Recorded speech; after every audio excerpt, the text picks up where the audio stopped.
Hey everybody, welcome. This is episode 4 of the U.S. Masters list review. I'm here with Jerry Parsley, the founder of the U.S. Masters uh, tournament, and I'm with Furion, all the way from Poland, who has a YouTube channel called Follow Furion. Welcome to both of you. Hello. Thanks. So this is episode 4, so I'm not going to go into detail about what we're doing. I kind of assume by this point people know. So I will just turn it over to Jerry to get us going. All right. Hey, guys. Welcome back. It's bright and early here on the East Coast. Furion is probably about 3 p.m. for you. Oh yeah, I already have my afternoon coffee. Well, I'm having my morning beer, so we all win. Looking at, well, first, before we get started, I have to give a shout out to Mersham Miniatures. It's a UK company that put out Bane Legions and Bane Beasts model range. They have lots of alternative models to use for Warhammer Fantasy and a whole lot of great character models as well. Hey, is that model line popular over in Poland? I've never heard of this company. Mersham? Bane Beasts? Bane Legions? Maybe I'll Google it right now, but the name doesn't ring a bell. These guys know? No? They put out a game called Darklands. Anyway, this company was gracious enough to give us a lot of prize support, including rule books for every participant to the game, to the U.S. Masters this year. So props to them, and thank you very much.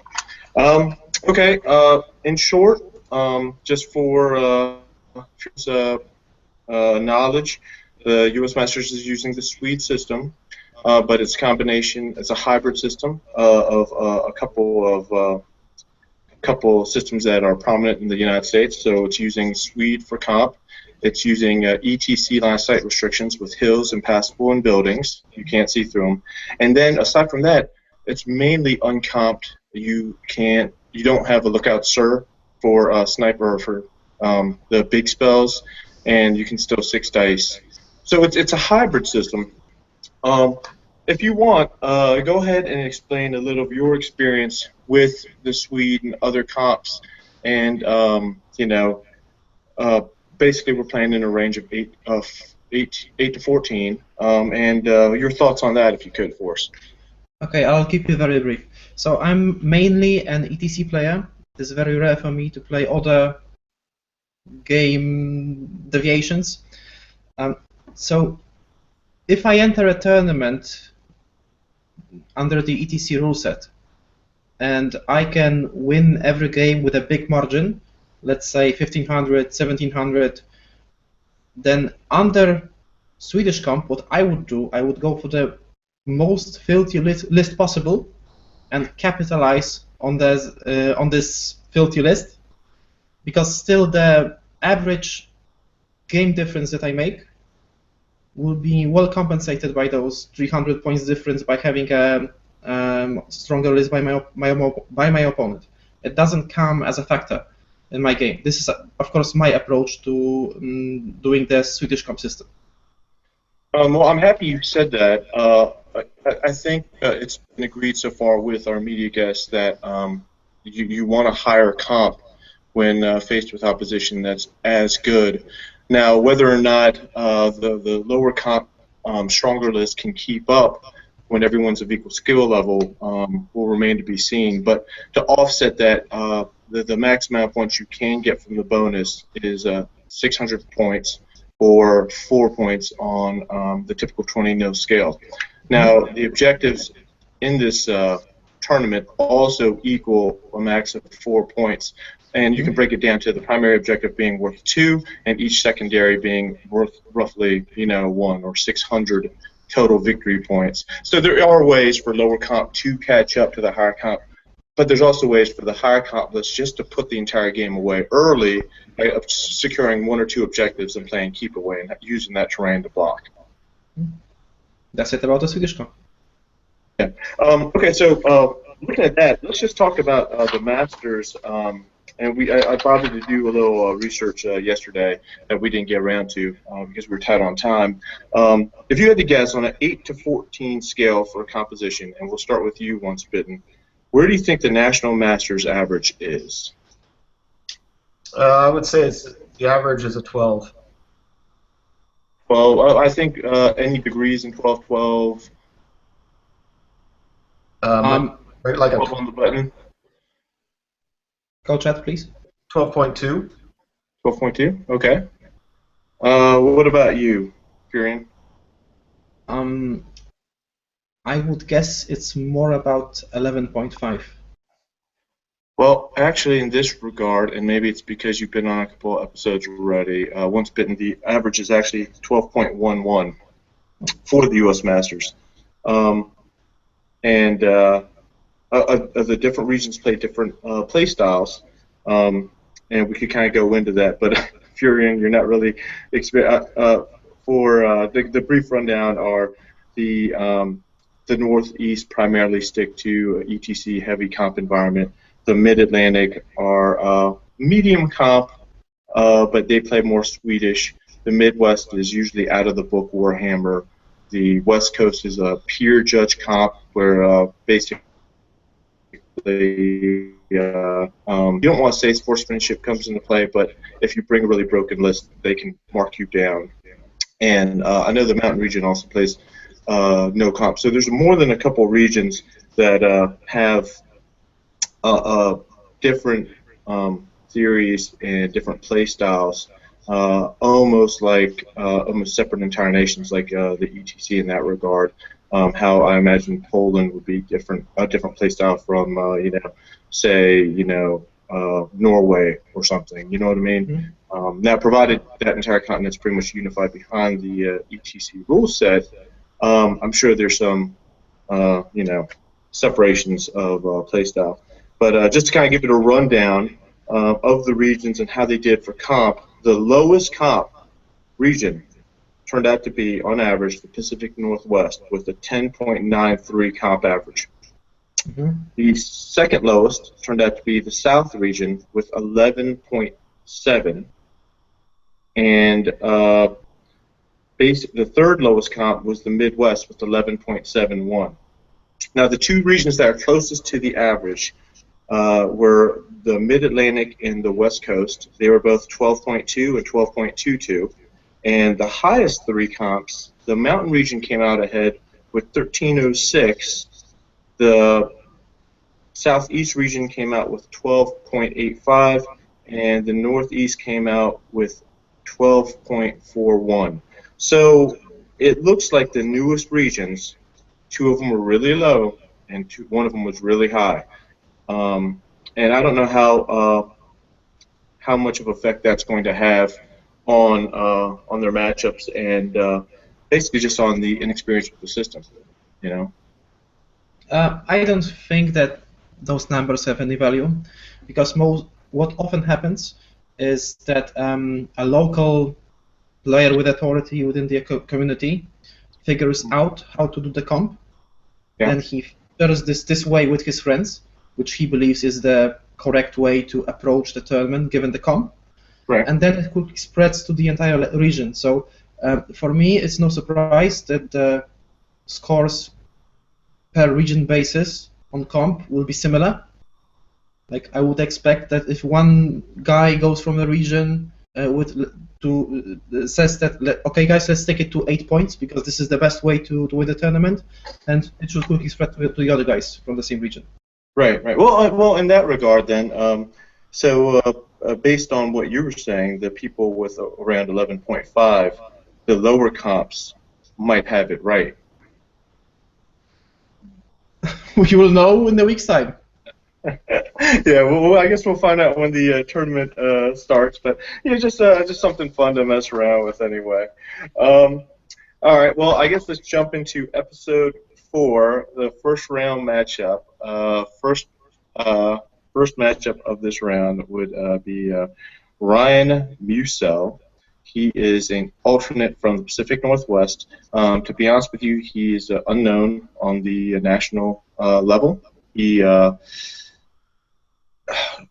just has a couple high finishes, but he didn't technically qualify for his region. He came in as a backup. He doesn't have any grand tournament wins, but he fished high enough to be considered an alternate, so there's something to be said about that.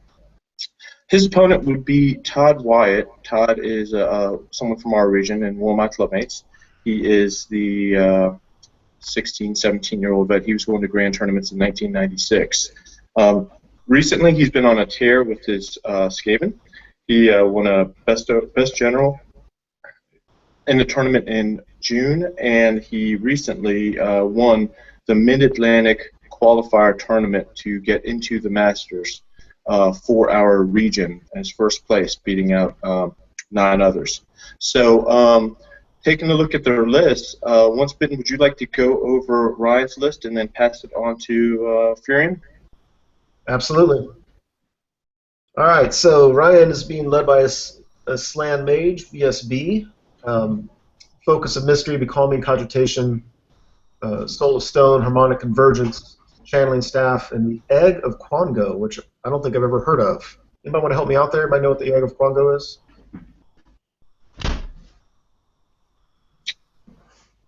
All right. Well, no, I don't feel so bad then. So then he's got a Skink Priest with a scroll, level 1 Lord of Beasts. He's got 2 Cowboys, one with Armor of Destiny and a Great Weapon, the other one with the Armor of Fortune, Trickster Shard, and a Great Weapon. He's got a Skink Chief on a Ripperdactyl, the Sacred Stegodon Helm of Itza, a Luck Stone, Potion of Hardiness, Spear, Light Armor, and Shield. His core is 31 Saurus Warriors with Spears, full command, 11 Skinks with the Croxagore, and then 2 units of 10 Skink Skirmishers, one with Blowpipes, the other ones with Javelin and Shield. He's got 25 Temple Guard, 5 Chameleon Skinks with Blowpipes, 3 Pterodon Riders, and a pack of 4 Razordons. So, yeah, I don't. Let's see. His comp is a 10.5. You know, I don't consider myself an expert on the Lizardmen. It's the one book I actually don't own for some reason. But when I see this, to me, it doesn't seem as hard of an army as the comp score would indicate. You know, Slans are always good, Cowboys are great, but overall it doesn't seem to do any one thing particularly well as far as I can see. So, yeah, I mean, that's my knee-jerk reaction to it. Furion, if you're welcome to comment on that and then move on to... Yeah, sure. I've stopped on the first entry, the Slan Mage Priest. I see the Egg of Quango, and I can't justify taking it. For me, it's 30 points wasted, because having Slan in combat in current metagame, when you have a Pegasus and other quick characters, the Slan won't gonna be hit by 5 Harpies, so he can utilize this egg. If he gets caught, he will be caught by a unit in which Egg of Quango doesn't factor in. So for me, this is 30 points that could be used elsewhere. Yeah, well, Furion, did you want to kind of go into his opponent and Todd's list? Once again, please, I didn't get that. So would you like to take a look at his opponent's list? Yeah, sure. Okay, so we have Skaven here, and there are 2 Warp Lightning Cannons, some Gutter Runners.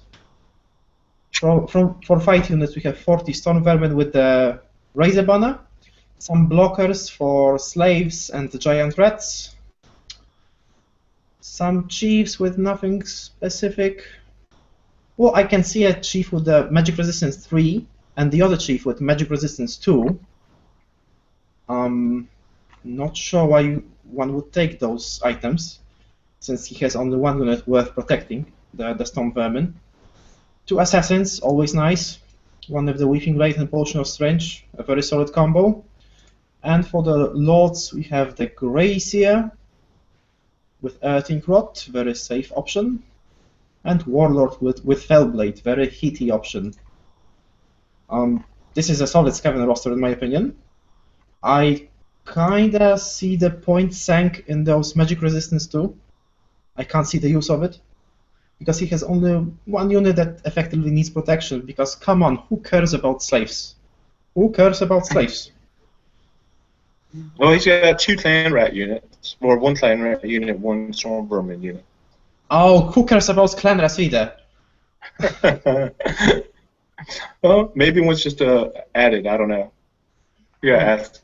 But overall, I would say that this Scaven list has an edge over the Lizardman list, because the Saurus units are very slow, and he has tons of stuff to do versus Saurus units and the others. He has Gracier, so that's the opportunity to cast that red at 13, and if it goes in for the Temple Guard, it's eventually game over for this unit. If the Scaven player plays correctly, then he will either shoot down those Saurus Scars veterans, or block them long enough in slaves, those Scar veterans, so they don't factor in the battle. The Scaven player has lots of units to force a position out to force the Slann out of position. This Lizardman list is just not mobile enough for me.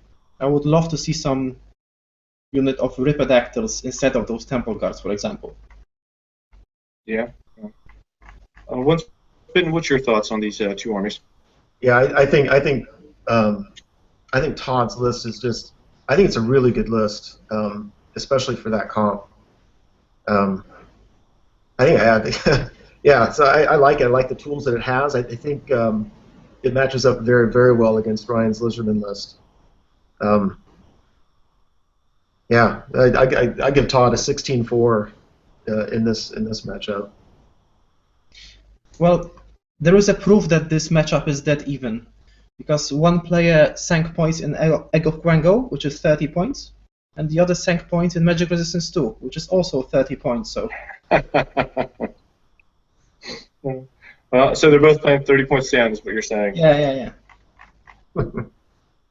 Fair enough. Okay. Well, the next two players for this episode, one is the only other. Well, there's two players named after natural disasters in the U.S. and this guy is probably a Category 5 Trollnado. He's one of the highest winning players in U.S. history, with about 7 or 8 Grand Tournament wins and a select group of players. None other than Larry Matola, the Trollnado, and my Bane. And he will be pitted against a South player, Zach Harrison, who recently is coming off a win off Capital City Carnage and a third place in the massive Lone Wolf GT. This looks to be an exciting matchup. Lizardman against Chaos Dwarfs.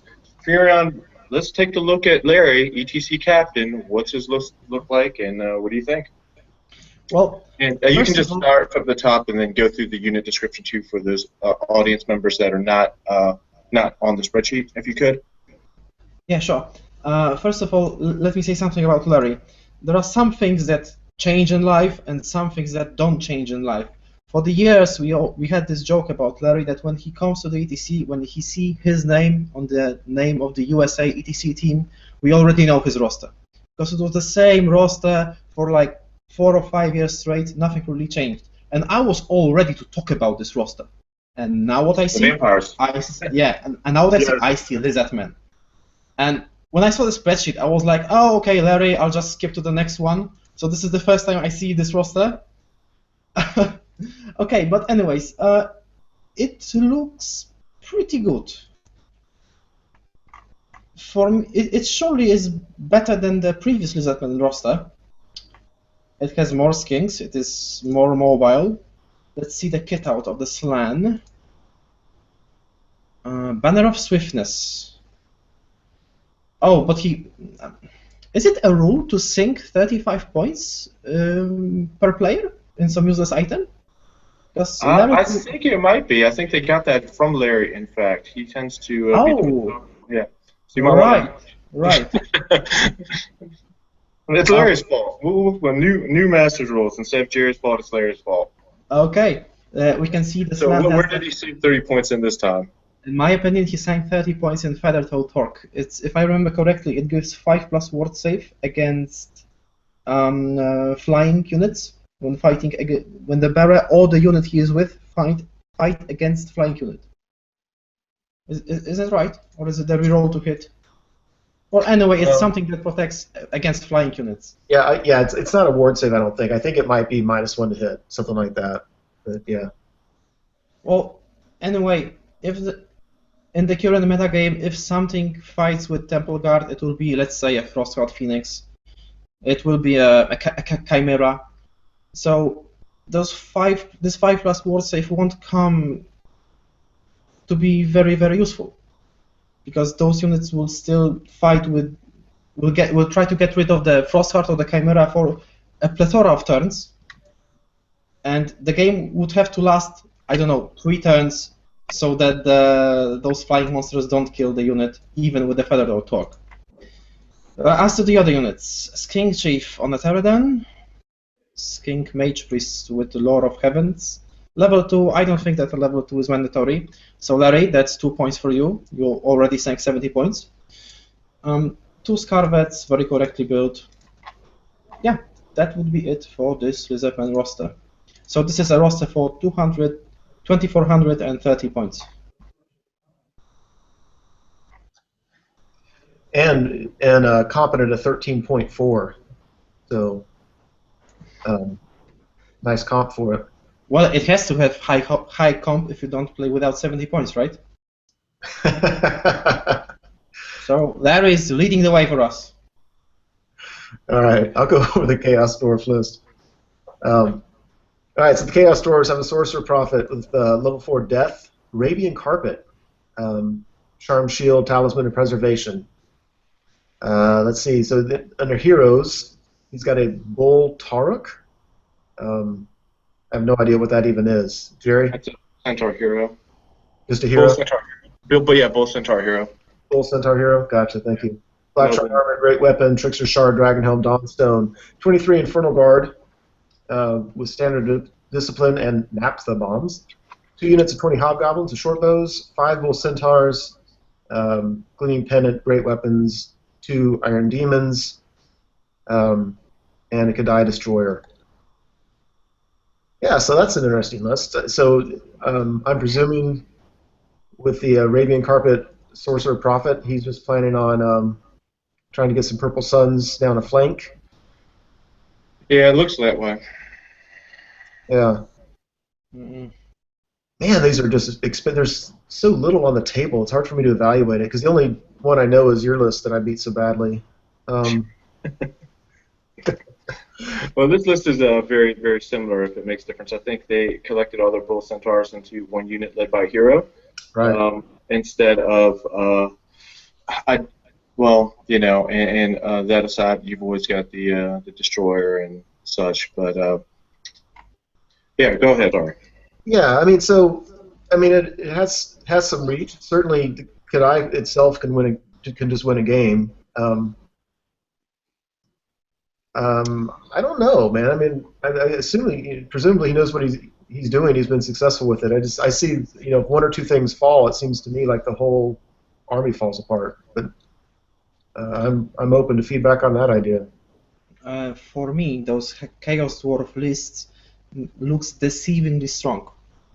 But when we look at the pairing, I think that the Chaos Dwarfs will have a very, very hard time. Because Iron Demons, they have a very high toughness, I think it's 7 or 8. I was gonna say, but they have a mediocre saves. Same goes with the Kadai Destroyer.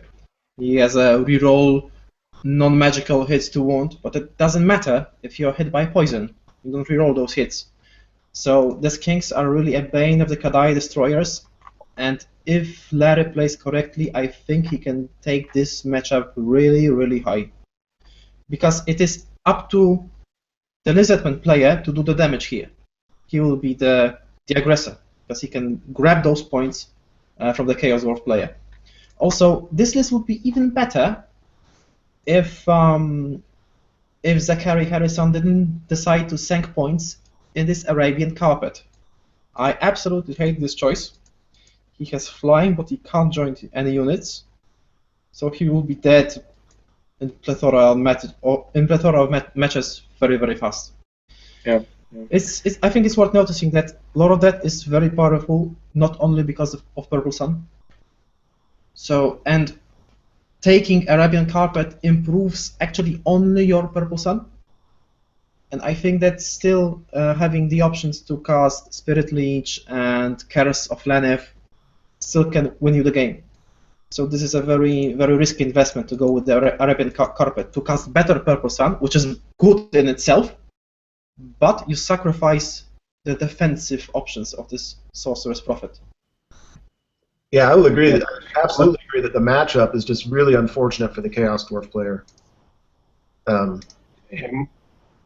My thoughts are, I mean, clearly he's trying to abuse the terrain line of sight to toss Purple Suns over hills and get in the right position so he can't be targeted. But I think there's going to be a lot of armies that can cover the wide spectrum. We've seen a lot of flying monsters that can catch this guy. We've seen when the armies do invest in shooting, they invest in heavily. And with no type of Death Shriek or no type of large template like Ash Storm to chase off those skink units, it's going to be Zulu Dawn time, I think. I mean, whether or not it'll be huge, I think the Bull Centaurs can be pretty resilient. The Iron Demons can be pretty resilient. The Destroyers can be pretty resilient to poison, just because the short range of Larry's missile troops. The Chaos Dwarf guy's on a back foot, I think, the entire game. You know, he's going to have to play his ass off, for lack of a better term. Yeah, I'm going to pick Larry to 15-5. Oh, I'm going to pick Larry for 20-0. Nice. Okay, let's go to the next list. The next matchup is Josh Bad for the Stewart. I'm sorry. May I amend my position? On the yeah. I would like to say it's a 19-1 because Larry sank too much points in useless upgrades. Make sure you let him know that. Yeah. Oh, Larry, you suck. Okay, let's go on. Perfect. There you go. He knows it. It's all right. He knows it. All right. Next list is Josh Bad for the Hobby Stewart from the West Coast. He's a member of Club Capri and a frequent guest on West Coast Hammer Time. And he's bringing the Dark Elves I've heard so much about on the podcast being very successful. He's playing Cody Matson, who qualified for the Mountain region. Basically, Cody is a member of the Denver Deuces from the Mile High City, and he smashed folks in the Lost Souls GT to win his spot outright. So it's a High Elf versus Dark Elf matchup. Once Bitten, would you like to talk about Josh's list? Sure. So he's got a Dreadlord on a Black Dragon, which is always fun. Let's see, he's got the typical regular build, regular stuff. He's got a Charm Shield, Tile of Preservation, and the Black Dragon Eggs. He's got a couple breath weapons there, which can be helpful.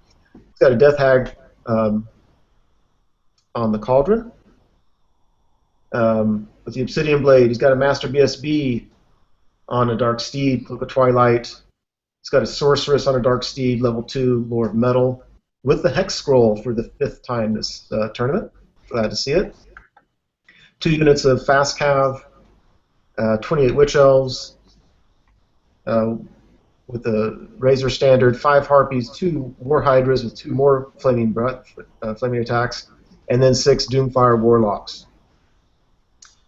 So, yeah, I think it's fun. I like seeing these dragons here, but I think it's much more safe to go big or go home, to bring enough that they can't just focus their fire just on you. He's certainly going for, he's equipped to go against low toughness, low armor things. He's got 4 breath weapons in the army. Certainly if 28 Witch Elves, with their support, get into combat, they're going to make a mess of things. Yeah, so, I don't know. I think there can be some good matchups and some bad matchups for this list. So, I'll leave it at that for now. My initial thoughts is that I like this roster. I like this roster because it is a mobile one, and it is the mobile rosters which have the initiative when deciding the outcome of the game. If he plays correctly, he can probably push the result. What this roster lacks is a little bit of shooting, I would love exchanging one of the Hydras for the Bolt Traverse. He has plenty of comp points, and he could scrap enough points from the roster to do this. This way, this roster will be even stronger. But even in its current state, the Hydras move 12 inches, the Dragon move 20. The mandatory point sink is the Hex Scroll. It should be a Dispel Scroll, in my opinion. Because, come on, you just need this one turn when you can dispel safely this Purple Sun or whatever game-breaking spell. I think we're seeing so many Hex Scrolls because I think people thought going into it that a lot of players are going to be bringing level 2s instead of level 4s. That's my guess, but I'm wondering if people are doing that because Hex Scrolls are wonderful against level 2 wizards. Not so much against level 4s. But I agree, I mean, I'm kind of a fan of the Spell Scroll. One of those mandatory items.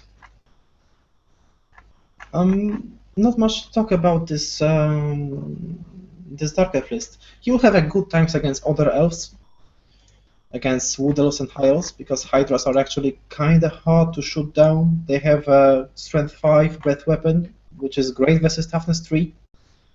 The Dreadlord has even 2 Breath Weapons, right? With the Black Dragon neck? Or did it change it to give the Toughness? Well, anyway. No, I think...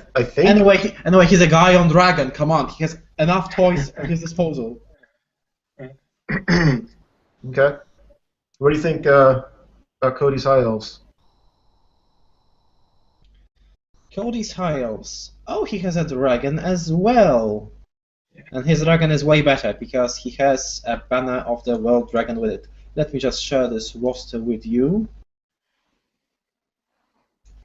And now you can see it. Okay. His prince is kitted with the Ogre Blade, Charm Shield, Golden Crown of Altrazar. This says to me one thing. This guy really doesn't like cannons. Oh my god. My eyes... I thought I went blind for a minute. But no, we can see 2 dragon mages here. They're pissed. Oh. And there are just the dragon mages on the big dragons. Okay. Dragons against Hydras. Yeah, dragons against Hydras. Definitely. Okay. Then we can see a noble with the banner of the World Dragon. Nothing fancy going on in here. The core units are the Illyrian Reavers and the Lothern Sea God. In the Ra we have a single Great Eagle, and in special we have 6 Dragon Princes. Okay, so now I'm gonna say something which is a little bit unorthodox. I believe that this player sank points in the Great Eagle. This is where he sacrificed points from his roster. The Great Eagle in this roster serves absolutely no purpose because it has very high speed, very effective flying units. Dragon, Dragon, and Dragon. His Battle Standard Bearer, he's mounted in a unit of Dragon Princes, so he also won't be caught anyway. And those dragons, if you want to charge with them, you can charge above enemy units. So there is really no need for you to slow something down if you can just move yourself next to it, above it with your 20-inch movement. So in this specific roster, this eagle is absolutely obsolete. Oh, and he has a swift sense. Oh, someone was trying to catch Larry's 70-point sank mark. He caught it. It's there. Oh, that's 60. He's still a bit short to Master Larry. I just got a word that Larry sank that magic resistance, some of the stuff to protecting death snipes. I don't know if that was his list or it was someone else commenting, but yeah, stuff's coming through the Twitter feed. Okay. Yeah, so I'm wondering, does the Dark Elf list have the tools to deal with 3 dragons? What do you think, Furion? Usually I would say that the Dragon Mages are terrible casters, but when we look at this matchup and we see a Dragon Mage which has +4 to cast, which has perfect targets for the Fireballs, the Witch Elves, the Dark Riders, the Hydras. And those mages can also fly, and if they like, they can double charge and possibly even kill something. The edge in Magic definitely goes to the high elves player. And I think overall the high elves player has an advantage here. He has a stronger dragon, and he has a stronger support units. And that's pretty much it. If he focuses well by eliminating the Doomfire Warlocks as the first priority, then he should be able to take this match pretty high. Yeah, this is the first time I've said this year, but I think that the Dark Elf list is a better overall list, but I think the High Elf list is better suited for this matchup. Oh, yes, I can agree with that 100%. Yeah, so I'll take the High Elves at a 13-7. And the points that they wasted are nearly the same. We see 50 points on Hexcrawl and 60 points on an Eagle. Well, I'm here to tell you, Furion, you're going to see a lot more Hex Scrolls and Frost Scrolls from whatever reason. And I'm going to say the same thing all over again. You might as well get that on repeat because they're out there this tournament. Okay, I'll just make a copy and just replay it for like 30 seconds every time. Perfect. So what do you think Josh's list has to do to catch Cody and win this one? Or is it just going to be an uphill struggle the entire time? For me, it's an uphill struggle. Yeah. Cody has to make some mistakes, has to roll poorly on Winds of Magic, maybe miscast one of his Dragon Mages, and then he has a chance. But assuming that Cody plays a very good game, and let me note that in this case it will be very easy for him to play a very good game because his opponent doesn't have any shooting and his units are very, very mobile in regard to his opponent. The Hydras are 12 inches, the Dragon Mages are 20 inches. So he should have an easy time of doing a good game. So for me it's an uphill struggle for Dark Elves and High Elves. If they play good enough, they are able to take it all the way down. Yeah, I can agree with that. What's your prediction for the score?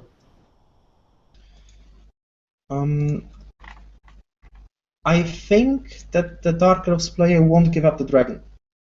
So it will be something like 16 points for the High Elves player. 16-4? Yes. Okay. Yeah. All right. Let's go to the fourth match.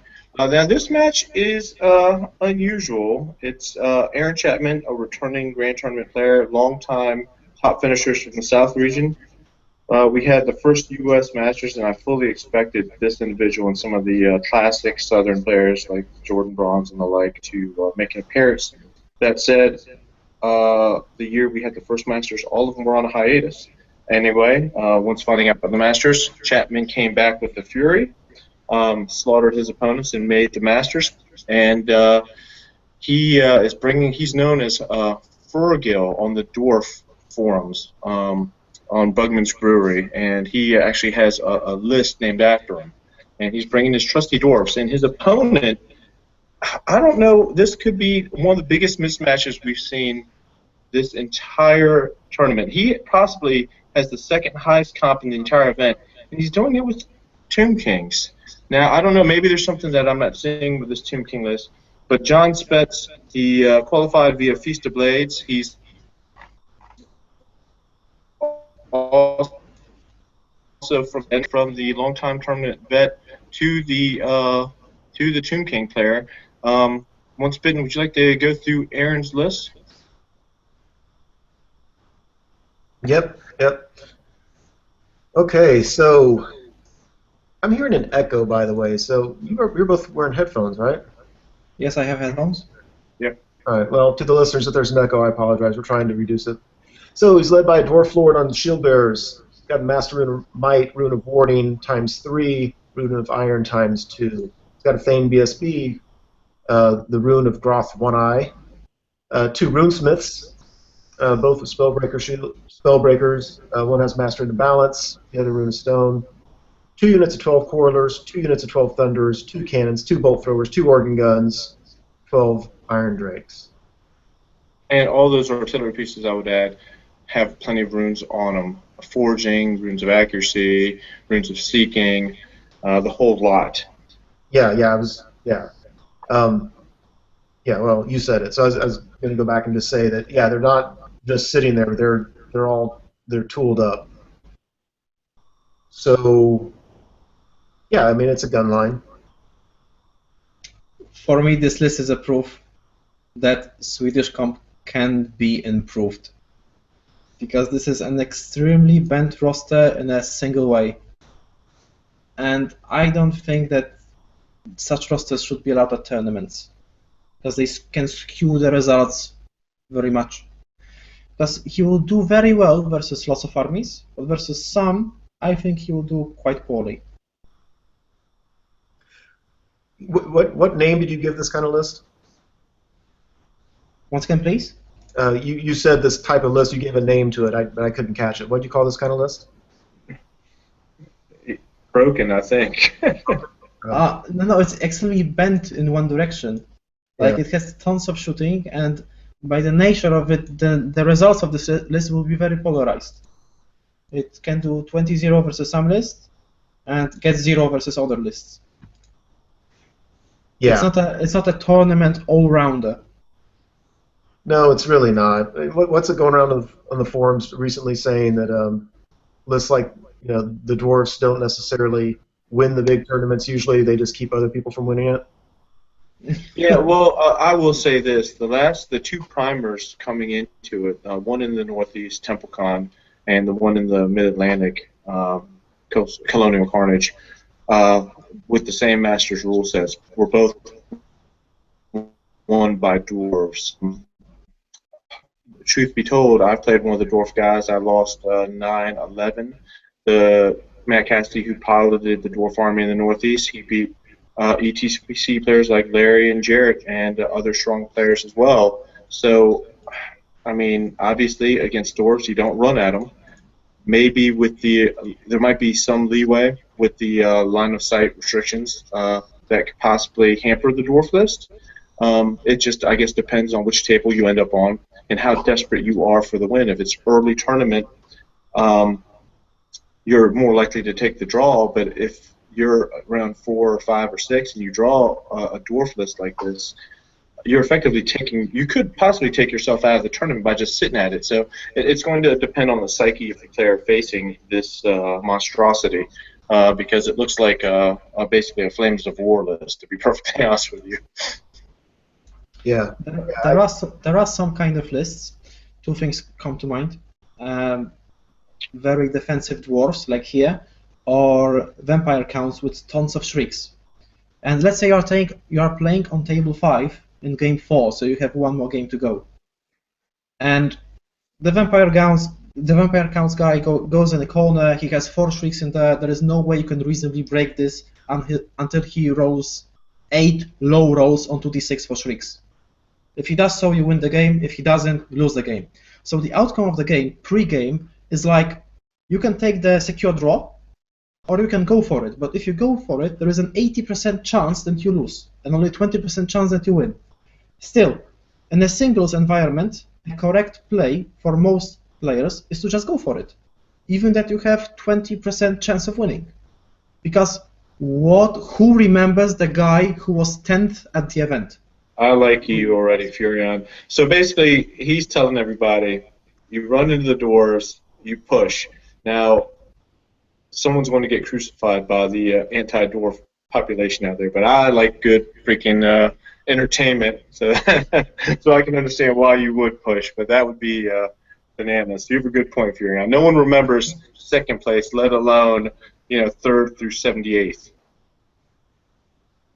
Yeah, so this is the list, and if I estimate the chances of this list winning correctly, he should end in like 7th or 8th position, because with 5 rounds, 1 guy should get through, kill every single dwarf, take no damage, win by 2,000 victory points margin. Yeah. The one thing I'll give it, it's a smart list in that it's a 14 comp. So he's starting every game at least a little bit ahead.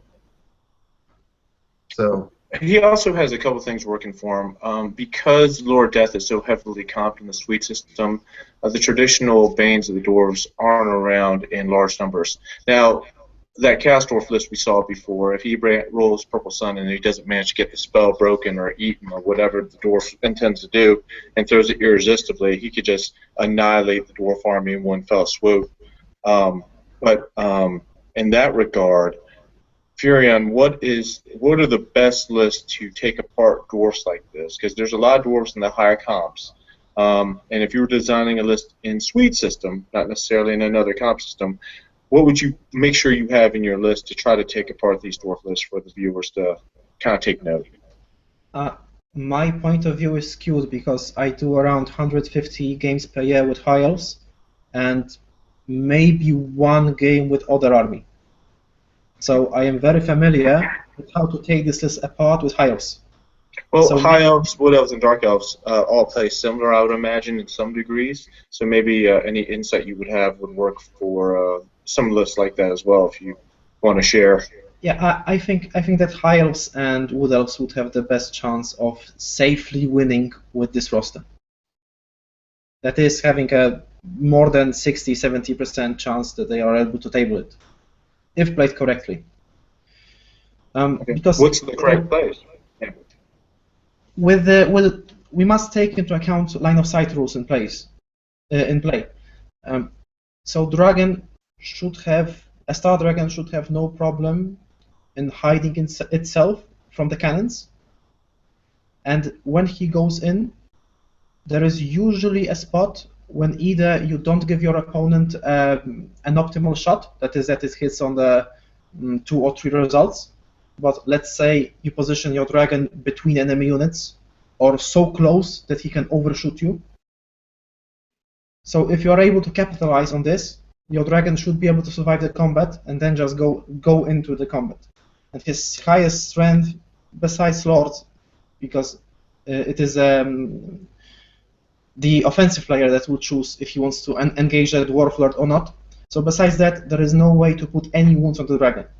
So if dragon plays correctly, there is a very high chance that he will survive a 1 round of shooting, then just go into combat and consequently kill 1 unit per turn. On the other hand, we have Banner of the World Dragon unit advancing. Depending on what it is, if it is White Lions, you can possibly just shove them upwards and that's it. If it's like archers with the Battle Sanabara, they can keep their safe distance and kill this unit apart. Shoot the machines apart. For the Wood Elves, I would imagine to do very good use of covers and deploy in lines. He doesn't have any Grudge Throwers, so with bolt throwers and cannons, he will only kill a single model per turn. With organ guns, there is plenty of ways to mitigate organ guns' effectiveness. For example, I'll give you an example under the simple line of sight system. For shooting units, line of sight is drawn from the first model in the unit. So imagine you have 11 Way Watchers positioned 5, 5, and 1. The first rank is on the hill. So all of the guys, apart from this one, he's not important, can see and shoot. So 10 Way Watchers shoot. But if you shoot 2 Way Watchers, then they are under the hard cover, because 6 out of 11 models is obstructed from line of sight. So there is plenty of ways for the Wood Elf players to capitalize on this, or to cover one unit with another, and effectively he can win the ranged duel. He doesn't have any engineers, so those machines won't have hard cover by default.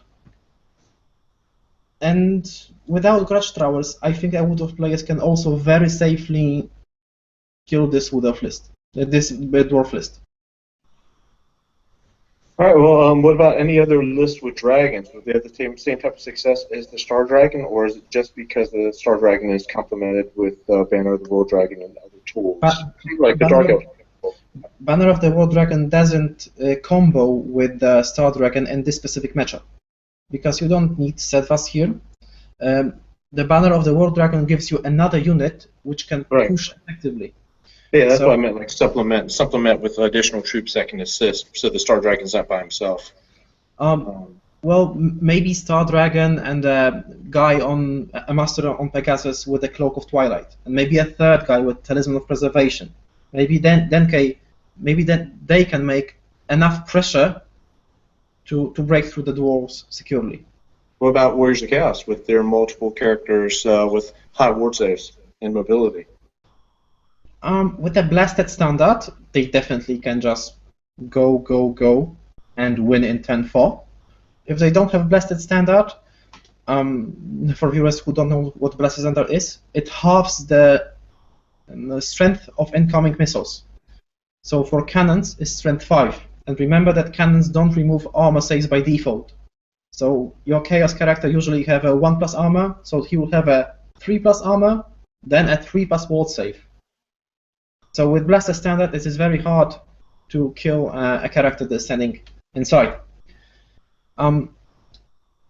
I think that Warriors of Chaos can do it, but if a dragon can safely survive one cannon hit, you can't say the same against Demon Prince, because he has just 4 wounds.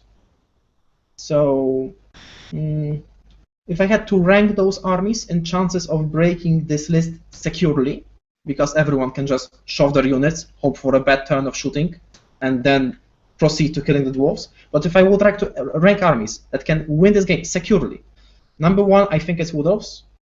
Number 2, I think it's High Elves. And number 3, I would say it's Dark Elves. And the other rest, they can do some tricks, but it's nothing that will be spectacularly better than just pushing yourself straight at it. Right. Well, knowing all that, let's talk about his unfortunate subject. John could not have pulled a harder opponent with round 1. Go ahead, if you want to go ahead and read us the Tomb King list. Let's see what tricks or what hope this guy has, maybe stopping this dwarf monstrosity. Okay, I'm just sharing. Yeah, I'm just sharing the list. Okay, so High Priest, Tomb King. He can have literally whatever. This Tomb King won't see any combat in this game. Skeleton Archers, Chariot, and in special units we see Carians, Sepulchre Stalkers, Tomb Scorpions, Casket of Souls, and Hero Titan. It's not that bad of a list to go against those dwarves, because if he hard covers his archers and makes them wide enough, he should be able to take with D6 Strength 6 from Lord of Light and with a Banishment, a War Machine every turn or 2. And after he gets rid of the organ guns, he can just securely take more points at a distance that he can possibly lose. Also, when Sepulchre Stalkers, when they unburrow, they can shoot at the machine, and that also pretty much equals a dead War Machine because of the initiative 2. Each of them does an artillery dice of hits, and they wound not on toughness but on initiative. So with that Dwarf and initiative 2, they should have an easy time of getting rid of the War Machines.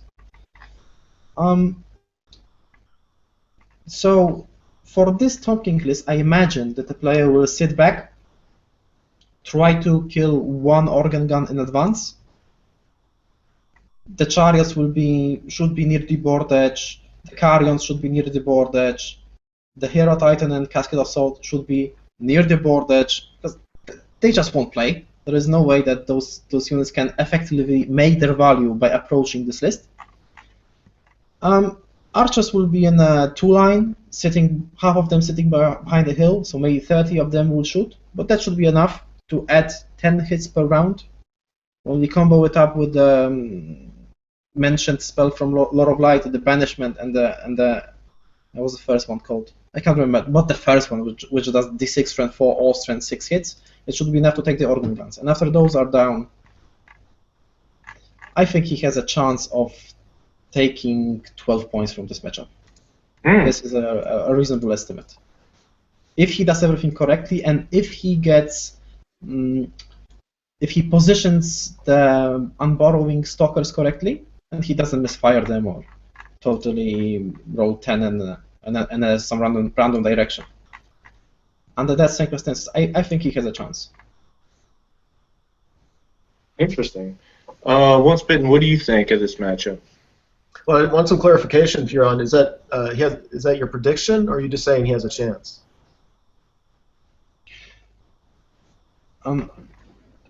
If this roster plays defensively without taking any risks, he has a very reasonable chance of winning this game by a margin of 1 or 2 points.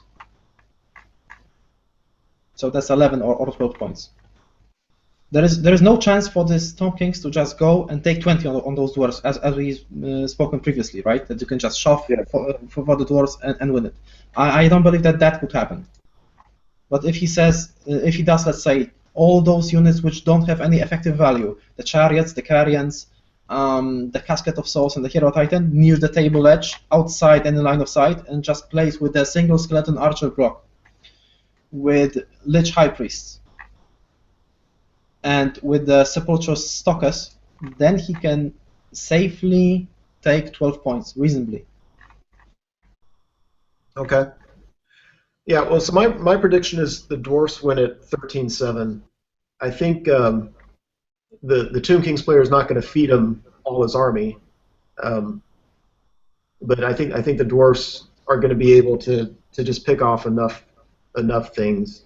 I think the strategy you outlined, I think is great. I don't know if I would have, I certainly wouldn't have thought of it, but I just heard if a lot of times in there, so I'm not confident that I'm certain that could happen. I'm not confident it's going to happen. So I'm going to have to throw my money at the Dwarfs. I don't agree on the 13-7 specifically. In my scenario, there is 165 for Sepulchre Stalkers, 165 again, 85 for Tomb Scorpion, and 85 again for Tomb Scorpion. So that's together, it's 330, and it's 500 points, right? Mm-hmm. Oh yeah, okay, I guess you're correct. If he doesn't kill any war machine, the dwarf player may win 37. If the Tomb King player tries to execute the safe strategy. So for me, this is the range of possible results in this game. From up to 37 for a dwarf player to a 12-8 for a Tomb King player. Good. Okay, well, the next matchup has two of the U.S. Master veterans. We have a guy from the Northeast, Peyton Shipman. He won third best painted. He's just a generally a nice guy. Finished 15th or 16th last year. Had a bad day one. Came back with a fury and is constantly on the top rankings of the Northeast region because he has great soft scores.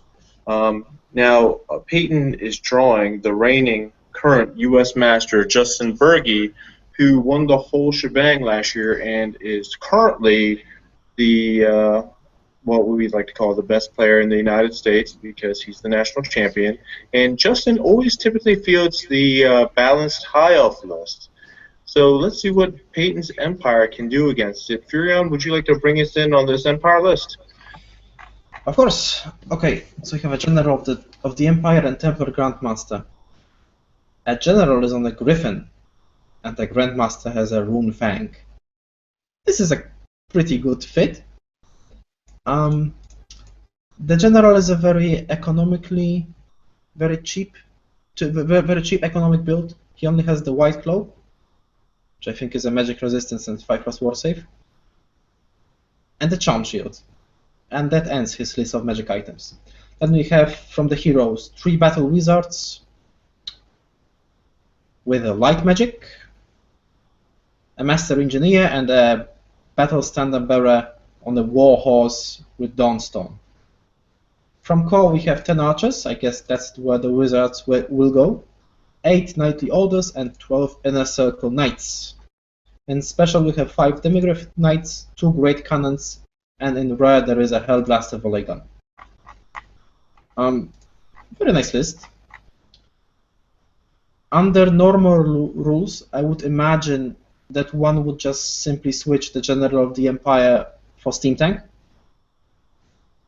because he is just, the Steam Tank is more durable, has a cannon that can shoot, and is around the same points. On the Swedish comp, I think that this General might work. It's still a lot of points. He comes at 336, but if played correctly, it's always a flying, thunder stomping, large target. So not something that you can just ignore. So, chat, what about those Hyos? All right. Oh, being led by a prince? I just keep on assuming I'm going to see some kind of mount, but I guess he's on foot. Shield, Urgerblade, Armor Destiny, Dragonbane Gem. He's got an Archmage, level 4 with High, Book of Hoth, Talisman of Preservation. Let's see. Northern Sea Helm, BSB, with Shield of Merwim, Obsidian Trinket, Potion of Toughness. Got a level 2 with Metal, Scroll of Shielding, Iron Curse Icon, Handmaiden, with a Reaver Bow, Potion of Strength. His core is 34 Spearmen, Band of Eternal Flame, 13 Archers, 6 Fast Cav, 24 Phoenix Guard with the Razor Standard. Then into rare, 13 Sisters of Avalorn, 2 Bolt Throwers, and 2 Eagles. Yeah, I think a balanced High Elf list is exactly what that is. Yeah, I think this is similar to the list he won with last year. Yeah. If I remember last year, it wasn't that he was going around just stomping people. It's just he just played nice and consistent, hung out near the top, and was able to eke it at the end. And I'm not taking anything away from him. I'm saying that makes sense to me with this list, though. I don't see this curb stomping a lot of players, but if he, he's a good player, he knows how to play it. It's just kind of got a lot of different tools in there. Let's see how it matches up against the Empire Army. I kind of like the Empire Army a little bit better. They've got them totally outranged with magic. Well, I mean, I don't want to say totally outranged with magic. A Light Council can do harm. Of course, they're the guy who has level 4, so Justin has level 4. Shooting is certainly tough. I think ironically, the Empire has more mobility in the list. Yeah, I don't know. I think I'm leaning towards Peyton in this one. I also think that the edge goes to the Empire player. He has, for every bolt thrower, he has a cannon, and for every prince on foot, he has a Grandmaster and a General of the Empire on the Griffin. So he has all the toys that High Elf player has. The Empire player has them better. Also, the High Magic is one of the worst laws when played against the Empire. There is just literally no spell that can do you any good, because Strength 4 Magic Missiles is no good versus 1+ armor save. It's 18 inches anyway, so he will only have the Inner Knights as the reasonable target. If the Empire player plays very safely with his General of the Empire and makes pressure when he needs to, meaning that he won't take an unnecessary Bolt Thrower hit or a 4d6 Strength 4 hit, then I think he is pretty good in this matchup. The cannons should be able to take the Bolt Throwers. Eagles will die eventually, so that's always 100 points. Phoenix Guard are slow enough that they can be outmaneuvered by the cavalry. Like, if I would have to pick sides, I would go with the Empire player, because I think that he can do more in this matchup, both in combat, in movement, and in range damage exchange. I don't think. I mean, obviously, I don't think it's going to be very difficult to get the points from the Phoenix Guard, because that's where all the characters are going, and they're going to boost them up to a 3+ ward.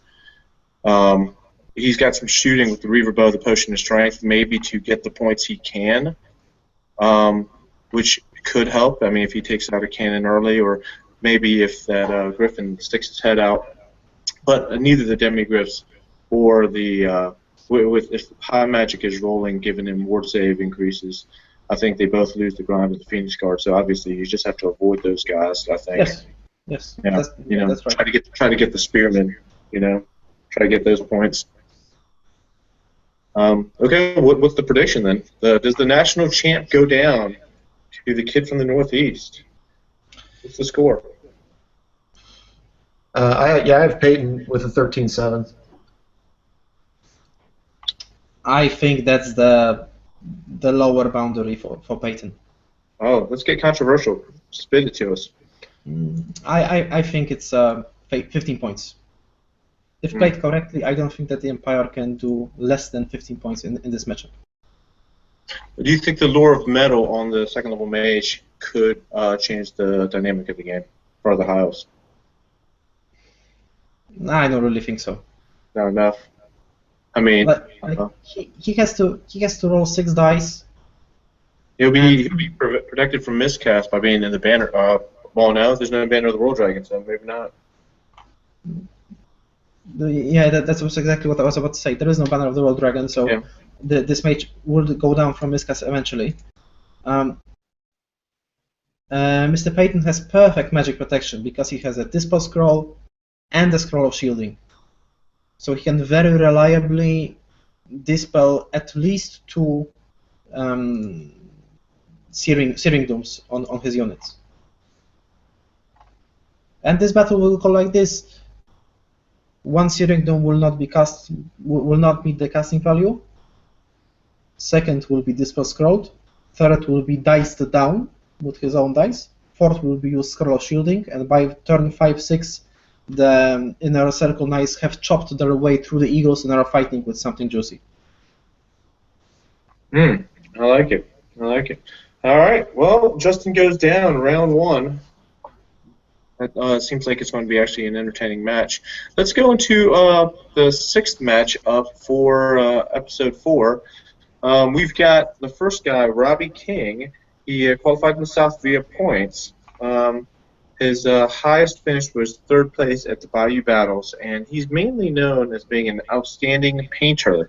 So a combination of those talents that got him into the big dance, and his opponent will be Wayne Brady. Wayne Brady finished 4th at the North Star. He's a Midwest player.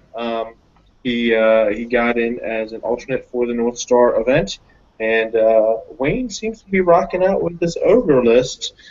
Once bitten, would you like to break out Robbie's demons, and let's see how this North versus Midwest matchup will look?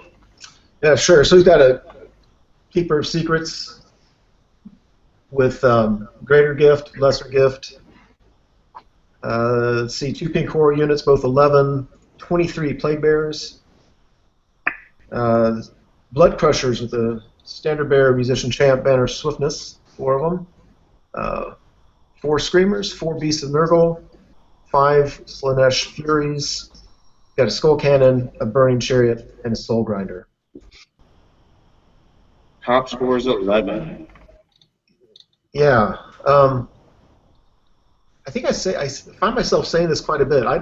I think it's a decent list. It's got a lot of different things. I don't think it's as tough as an 11. You know, I would almost guess this is like a 13 or so, but it's not focused enough. It's certainly not very focused. But he's got a lot of tools, and there's I tend to bring lists like that too. It's not exciting me. I think it might just depend on how he plays in his matchups. Kirian? It's always hard for me to say how strong a certain Demons of Chaos roster is, because all I see is Greater Gift, or Greater Gift, Lesser Gift, and this is literally nothing to me. And I want my Demons of Chaos opponent to just roll and tell me what it is. Does his Keeper of Secret has a 2+ armor save versus all the strength 4 magic missiles? Or does he have a useless, I don't know, +1 strength versus my toughness 3? This is when I can evaluate correctly the strength of the roster. So there is a little bit of a variability in what kind of gifts will this Demons of Chaos army get.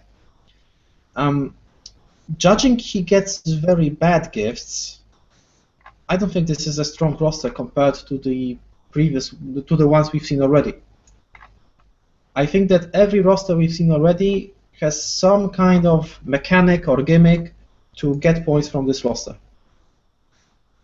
Because there is right now there is almost 600 points single level 4 caster, which can possibly have no protection.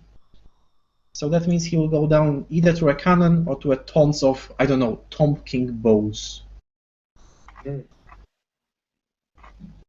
As to his offensive units, he has a big block of Blackbearers, which are slow, and I can also see Blood Crushers of Khorne and Beasts of Nurg. Those units aren't that big that they force an unavoidable threat to other armies.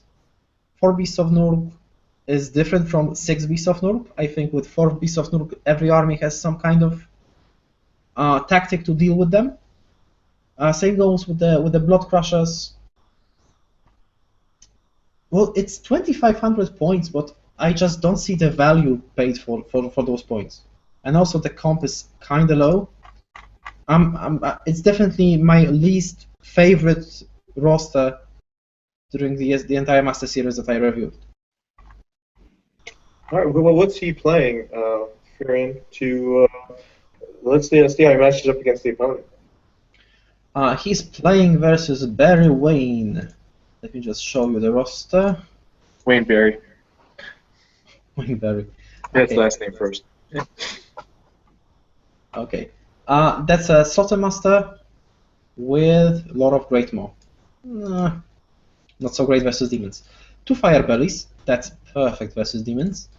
A Bruiser with Runemaw. 14 Iron Guts, 20 Gnoblers, 7 Man-Eaters, which don't have pistols for some reason, and Saber Tusks, Iron Blaster, and a Giant. Ooh, the last time I saw a Giant was in the 6th edition. When I saw a Giant and it did well. In current environment, a toughness 5 monster, which has no armor save, just goes down too quickly every time. Aren't they toughness 6? Now that matters, that's no save. I don't see giants enough either. I think they're tough in the 6 though. Well, anyway, there are no giants in the metagame, and I guess that there is a reason for that, right? Yeah, they just fair enough. suck, sadly. There are very cool, fluffy models, because who doesn't like giants? But in the current metagame, there is just no place for them. They are killed by cannons, strength 3 shooting, strength 4 magic missiles, all the guys with the Cloak of Twilight, all the Iron Blasters, and what do they really kill? Like, really, even if they go into some elite infantry, this elite infantry will chop them down before they can attack. No, they fall on them. They fall on them. But apart from the Giant, I think that this list can do well versus those Demons of Chaos. Because as I said previously, I don't see the value being paid for those Demons of Chaos. There are models, there are points, but not much comes out of it. Maybe I fail to see the synergy, but maybe there is just not enough synergy in this list. And the Ogre Kingdoms player has 2 Firebellies, and these are perfect for the Keeper of Secrets, because how many 3d6 fireballs can he survive? Maybe 2. 3 is a big risk to take into your face. So during the course of the game, I think the Keeper of Secrets should go down if he decides to play kind of aggressively with them. Also, there is an Iron Blaster which will do the damage, and those fighting units. We have in Demons of Chaos we have 20 Blockbearers, 4 Beasts of Nurg, and 4 Blood Crushers. there is a story when those units go into 14 iron guards, or 7 man-eaters. It It doesn't just work. won't survive. It doesn't work at all. Well, I imagine he's going to run the keeper behind the soul grinder like as a cannon shield, but the soul grinder's not really doing anything in this matchup either. I would like to see the giant and soul grinder fight it out just because, you know, that would be fun. You know, Oh, it would be. yeah. But so what's the predictions? Chad, would you like to go first? Yeah, sure. Yeah, I think the Ogre Kingdoms take it by quite a bit. I think, ironically, well, first of all, I think the Keeper of Secrets goes down, and once he does, I don't see them being able to avoid the Gut Star enough. And like I'd say, well, just avoid the Gut Star and try to get points off everything else. But I don't think they can handle even the Man-Eaters, and I don't think it's going to be that easy to win a game trying to get Noblars and the Giant with the threats that the Ogre Kingdoms bring. So I've got Ogre Kingdoms by 17-3. I wouldn't say it's that high, because demons have those bloody 5+ ward save, which makes them kind of resilient. But I think the Ogre Kingdoms can win it by, let's say, 15 points. 2 points, okay. All right, and we're getting into our last match for episode 4, the U.S. Masters 2015. The first player is a person in the Pacific Northwest who used to play here in the Mid-Atlantic, affectionately known as the Brain, just because he's a big head. A friend of ours, Matt Beasley, and he would be playing a player from the South, affectionately also known as Ballsack, Justin Bolsack. So Ballsack against the Brain. Who wins this one? We're looking at Demons of Chaos for Matt and Ogre Kingdoms for Justin. Both have very, very low comps, hovered around the 10-point mark. Furion, would you like to go ahead and talk about Matt's list? Yeah, sure. Okay, it starts with no Lords, and then I see 2 Heralds of Khorne. Thoughts. Stop where you are. Thoughts. Haven't seen them in any game really. Like Now- they cost on average 250 points. I don't think that they can pay for their value. Now, maybe because he's a student of the game, this guy, Matt, the Brain. He's called the Brain for a reason. Maybe he's just on a different plane of existence or a different level than the rest of us. Oh, maybe he's in the warp. He That's could be what- in the war. the He's idea. a 290-point guy on a Juggernaut. 290 points. 290. Okay, continue with this. If someone could help me and tell me what is Exalted Locus of Wrath. Anyone knows? No, I don't know. We'll have to have him maybe get into the system. Would you mind if I check it? Yeah, sure, go for it. Just a second. Because it costs a lot. So I imagine it has something. Maybe panic to every unit on the board. Something very Oh, strong. it costs 75 points, and Model and his unit gains Hatred. Wow. That's a big investment for Hatred. That's a very big investment.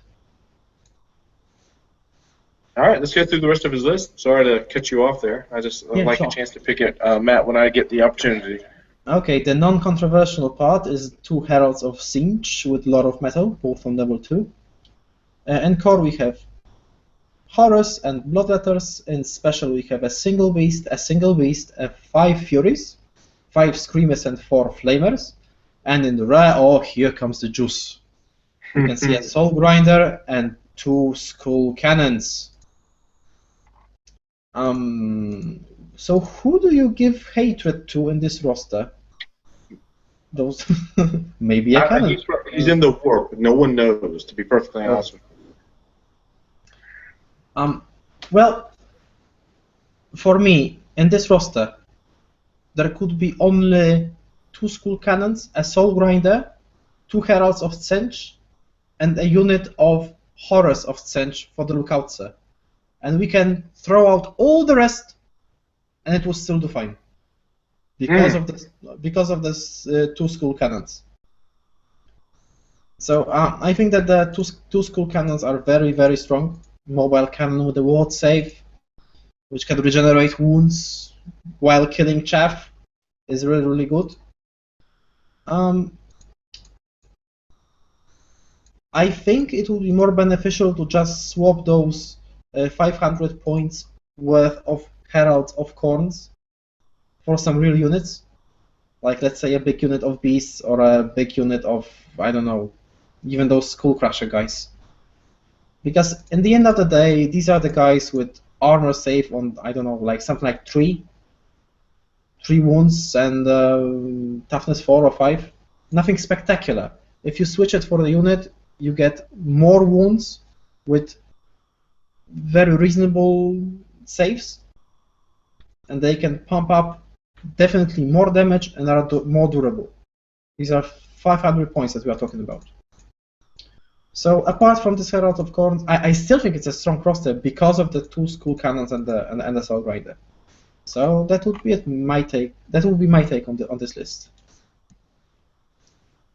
Yeah, I have to admit, when I see the list, I don't. My knee-jerk reaction is that I don't like it at all. But I do trust that Matt has a plan for stuff. So I end up questioning, like, well, what am I just not seeing? It seems to me that the Heralds on Juggernauts are very vulnerable. That I know that he likes to play very cautiously, so I can see him hanging back, trying to pick off a few points using the cannons and magic. And I don't know. Anyway, so overall, I'm not. I don't think the list plays itself. Let me put it that way.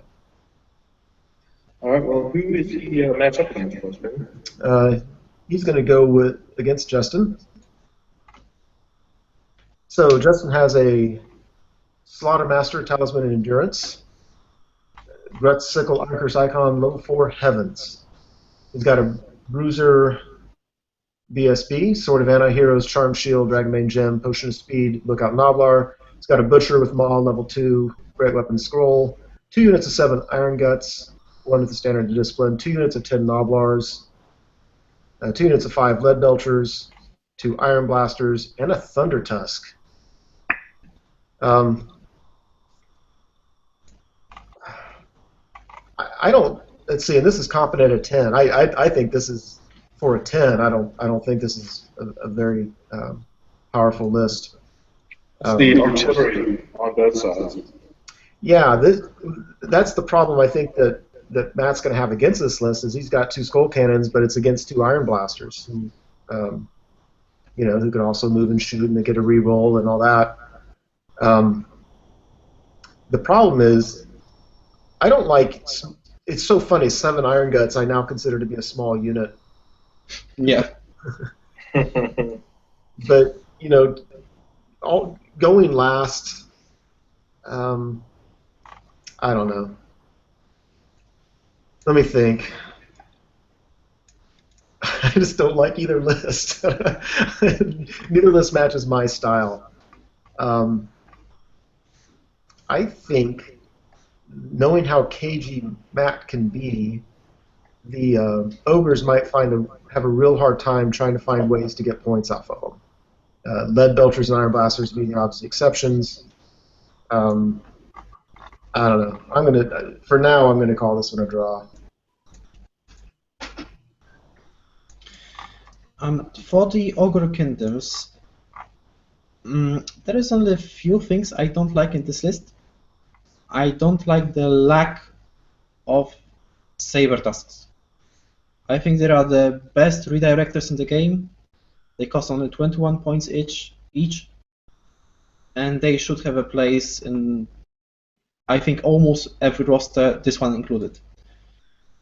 I imagine that there is some reason for the Iron Guts to be in 2 separate units, not one big one.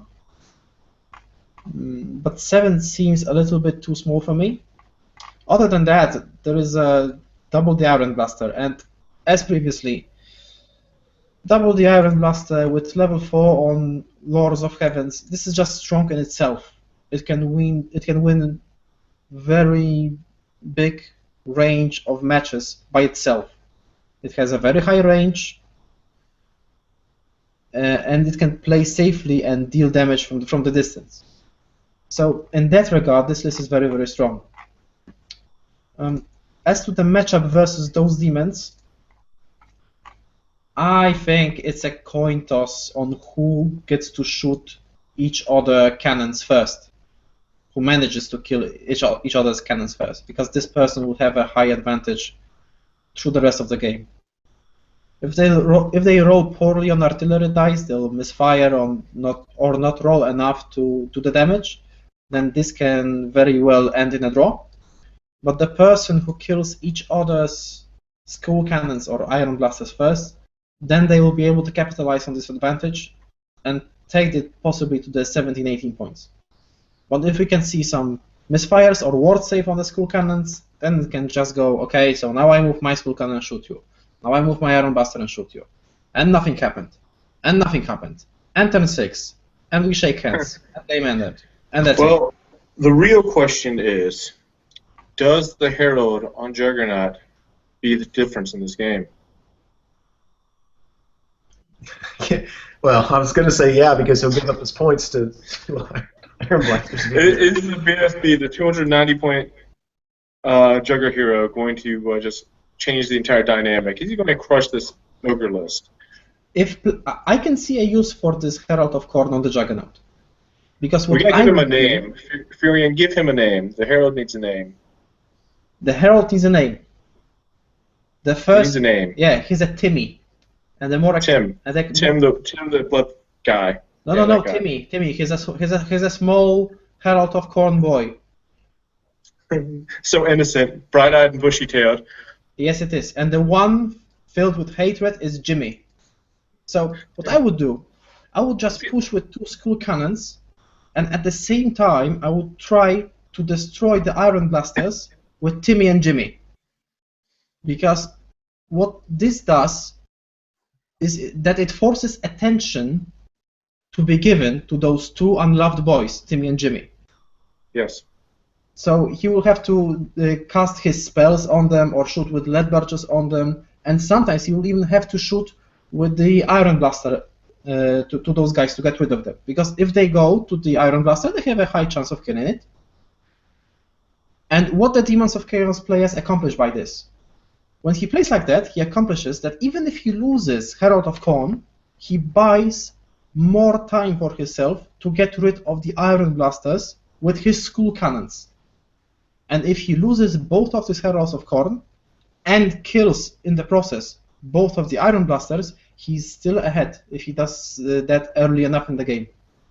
So he will be able to capitalize on having 2 skull cannons versus 0 Iron Blasters and take more points from his opponent by doing that. A risky move. I don't know if the brain has it in him to execute such a strategy. What do you think, Once Bitten?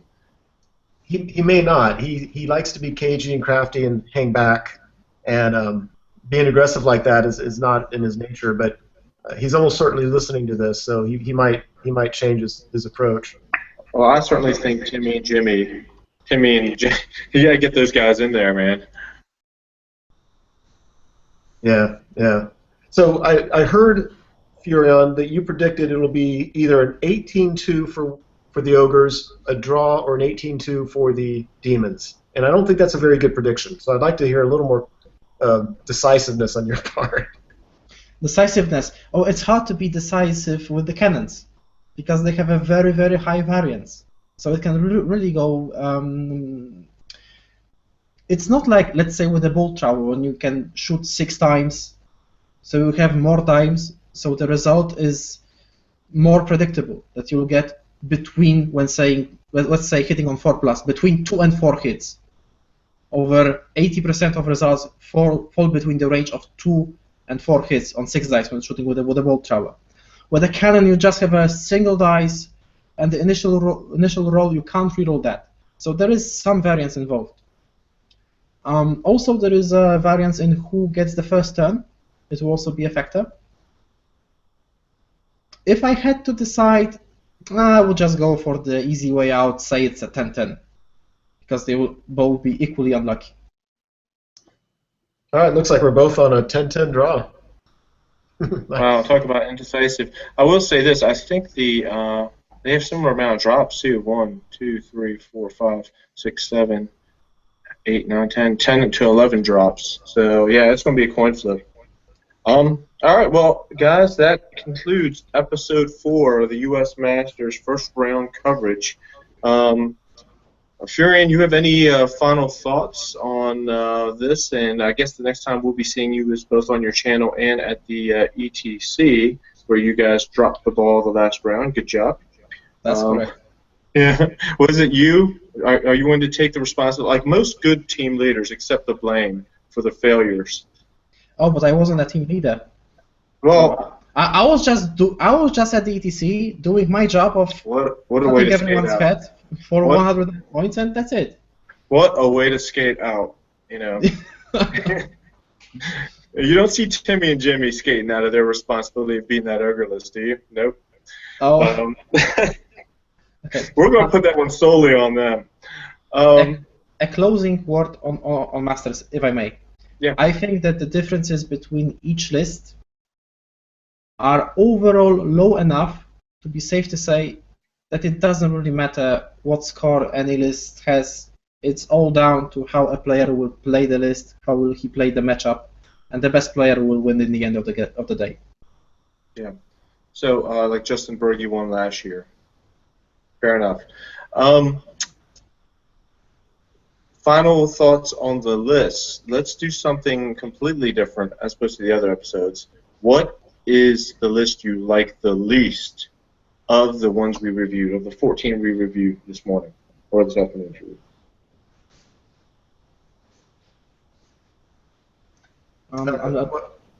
Are we thinking of lists that The one you dislike the most, as opposed to the one we like the best. competitively or just in the spirit of the game? Any combination, however you. I would say let's say competitively. I'm thinking about it, so if you go ahead, Furion, if you have something to say. No, please go ahead. Damn it. I always have to just flip through them real quick. I will go ahead and speak up just to buy you guys time, and I dislike two lists. I dislike the dwarf list because they're dwarfs, but actually I don't really hate dwarves as much as other people, but I can understand how much of a pain that would be to play against. But I also dislike the brains list just because it's the brain, and I guess I just don't get what he's trying to do with that low of a comp for a demon list. I think some people say demons are hit very heavily in Swede. I don't know if the second skull cannon is worth it, and I mean he's paying 5 entire comp points. If you take out that second skull crush cannon, his comp is a 15. So with maybe something else, he could be as high as a 14 maximum comp with the same list without the second cannon. But I guess that would require him changing the entire list if his list is designed around the cannons.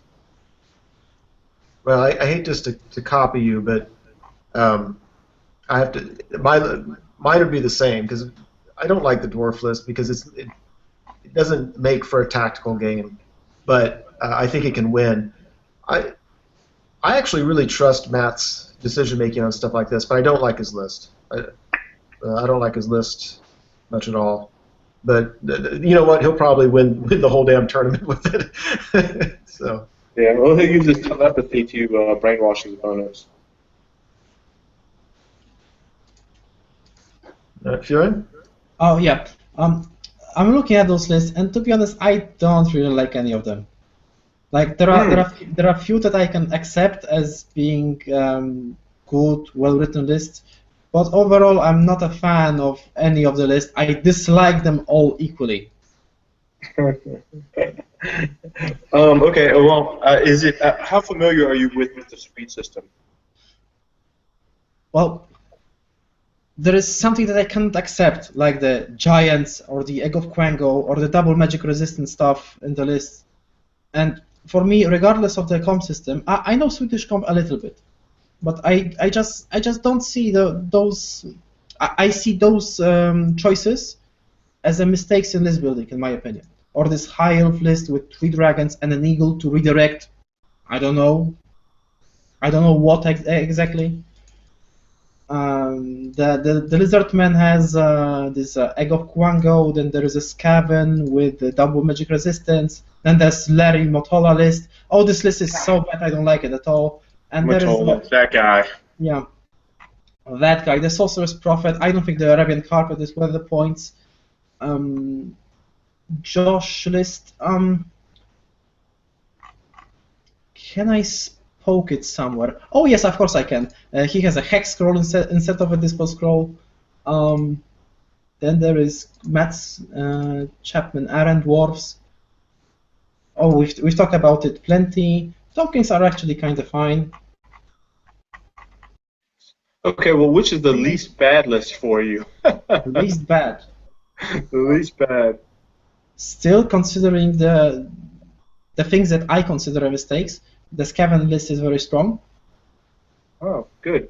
Despite having double magic resistance for versus snipes. For me, this is a 30 points in this magic resistance tool that could be spent elsewhere. For example, on, I don't know, cheap warlock engineer with a brass orb. Yeah. Well, you have to keep in mind, like even the dispel scroll is minus 0.7 in the Swede system, so that knocks you down almost an entire point. And of course, every 100 that knocks you down effectively 70 points for one scroll, and every 150 points is a tournament point. So there are a lot of sacrifices people are making. Basically to stay high.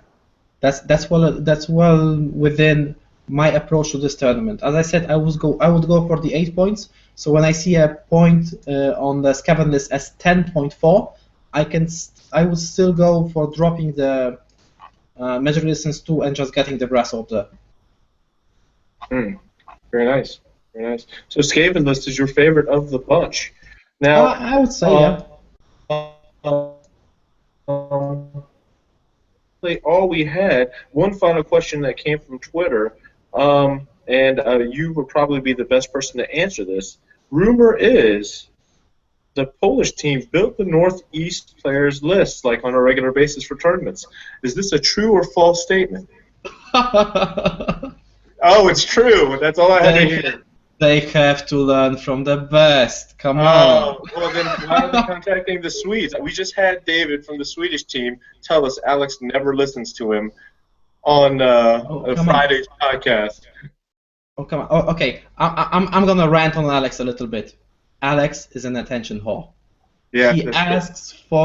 He asks everyone for lists. Alex, you ask lists for Felix Dahlke from Germany. You ask me. You ask El Peludo. You ask 5 guys from the Norway team. I ran out of fingers to show how many people you ask for this, or either they're good or bad. Okay, well, maybe you should just blockade the list request and see what happens. You know. No, but in the end of the day, Alex is a nice guy who can really well execute ideas given to him by other players. That's the worst. That was beautiful. That is the worst. My God. Cheers, Alex. Cheers, Alex. Yeah. Well, yeah. He can't really get you from here. So I think you're safe. Yeah, that is awesome. Hey, let me throw in there. I just got an email from Matt Beasley saying, "Haha, you guys totally missed how the list works." So that's pretty cool. Stay tuned to see what he does with that list. Well, freaking, I was blocked with interference from Warp Storms from getting that email. Clearly, because he's just on a different plane of existence. Yeah, I still stick with the for his list, you know, and. We've got learn from the best. We got the Polish giving them the thumbs down too, Brain. So if you smash people with the list, I'll buy you, an orange juice or something because I don't know if you drink. But That's fun. well, good deal. Furion, can you tell the audience how to get in touch with you and what to follow? Oh, I would love to. My all handles in social media are the same. They are all follow Furion. So you can find me on Twitter, Facebook, and YouTube by /follow Furion. Okay. I mainly post videos on YouTube when I do battle report analysis. As you probably know by now, I like to analyze things a lot. I have a very mathematical, technical mind to do it. So it's not what I post is not material for, let's say, enjoyment or for education in Warhammer. And that's what's about my channel. So feel free to check it. It's youtube.com/follow Furion. Yeah, Okay. I actually really enjoy your channel. It's I know that you when you explain you're thinking about some things, it's funny because I would see something you do and I'm like, I would have done something totally different. And then I'm thinking, well, that's why he's winning, and I'm not. So. Oh, thank you.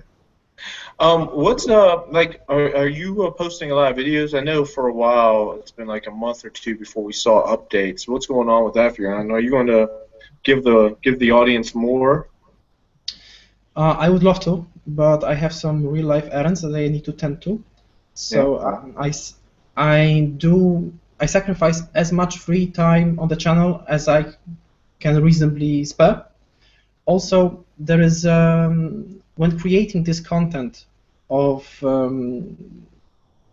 which I provide a detailed line of thinking and stuff like that.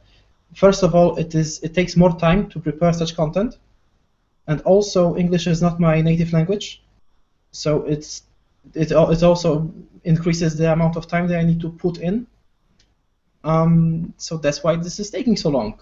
Have you ever thought of maybe flipping the switch and asking Alex for the content for you? The content for me.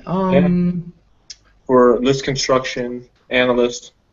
Well, actually, I have one of the episodes ready, which consists of the print screen of Facebook chat with Alex.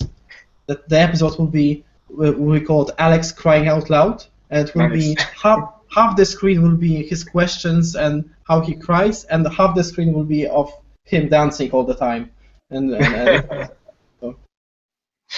Well, I'm sure he will have gotten a kick of this, and I really appreciate. I know you're strapped for time on a regular basis, even with your channel. I appreciate you coming on and giving us a couple hours of your time on this Sunday afternoon. And it was my pleasure. Thank you very much for inviting me. Yeah. Well, we try to get some great guests on board. So, audience, please follow Furion. If you want to follow anything for the U.S. Masters, you can follow the Twitter feed at US_WFB_Masters. And of course, we're on One Spitting's channel. We will be back at 12 noon Eastern Standard Time with Dan Heelan from the Heelan Hammer podcast to go over the last 8 matches of the first round of the U.S. Masters. And the play-in starts Friday, so we're looking at 5 days or less. Very exciting stuff. Thanks again to Furion. Thanks again. That's all I got. Yeah. All right, we'll call it a wrap. Thanks, everyone. Thanks for both of you being here, and we'll see everybody else in about an hour. All right. Thanks, guys.